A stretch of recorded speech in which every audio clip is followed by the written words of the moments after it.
द्वारिका की दूसरी बड़ी साजिश। नमस्कार दोस्तों, स्वागत है आपका आपके अपने चैनल हंग्री स्पिरिट्स में। हंग्री स्पिरिट्स देख रहे सारे दर्शकों का मैं अंजू शर्मा स्वागत करती हूं। तो हम लोगों ने देखा था कि जब द्वारिका ने अपनी लीडरशिप में पहली साजिश की थी, जो बड़ी साजिश थी जिसमें वो कामयाब हो गई थी और खंडराव को 7 साल के लिए वहां से निकाल दिया गया था, उनको गुरुकुल में भेज दिया गया था।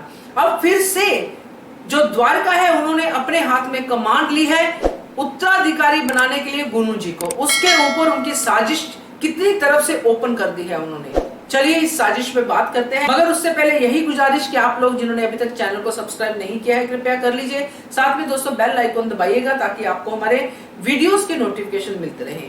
तो जो द्वारका की साजिश होती है वो इमोशनली ब्रेक डाउन करने की साजिश होती है।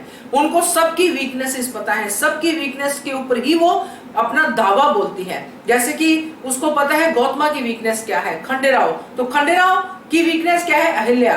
और अहिल्या और गौतमा में अगर डिफरेंसेस पैदा हो जाएंगे तो फायदा होगा। इधर जो मल्हार राव होलकर है उनकी अब वीकनेस बन चुकी है कि खंडेराव उनकी बात नहीं सुनते हैं।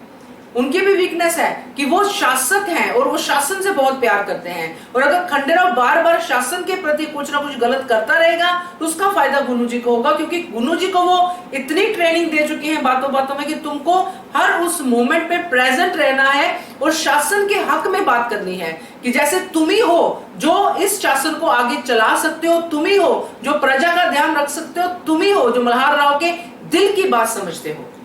एक तरफ गौतमा को पिघलाने में, गौतमा को और अहिल्या के बीच में फूट डलवाने में द्वारका खुद डटी हुई है जमुना के साथ, और वो कामयाब हो रही है दोस्तों, क्योंकि वो अहिल्या को टारगेट नहीं कर रही है, वो गौतमा को टारगेट कर रही है। उसको पता है कि अहिल्या को मैं कितना भी कान भरूंगी, इसके कान नहीं जल्दी जल्दी ये पकड़ती है, ये अपने जो उसकी भावनाएं हैं उनके ऊपर रहती है, उसको पता है कि ये नहीं हो सकता है, तो इसलिए वो अहिल्या के साथ कुछ ऐसा नहीं करती दिखाई देती है, मगर वो गौतमा के साथ करती है।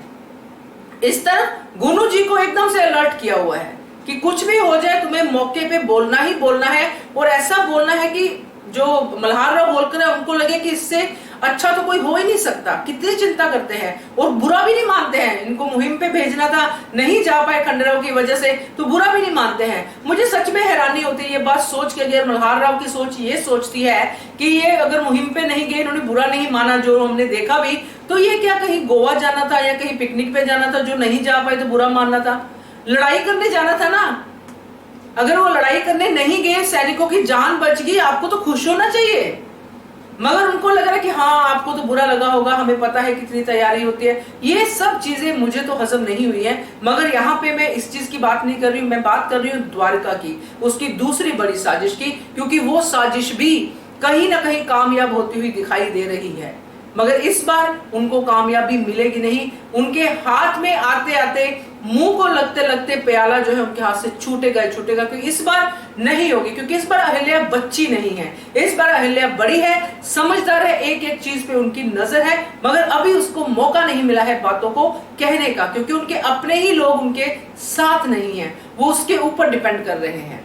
तो ये है दोस्तों द्वारका की दूसरी बड़ी साजिश, जिसके सारे के सारे कपाट उसने खोल दिए हैं, और हम लोग बाहर बैठे उस साजिश को देख रहे हैं और उस साजिश के शिकार होते लोगों को भी देख रहे हैं। आपका क्या कहना है इस साजिश के बारे में? कमेंट कीजिएगा। देखते रहिए channel Hungry Spirits. Thank you so much. Subscribe to our channel by clicking the subscribe button. Click the bell button and enjoy the latest uploads from our channel.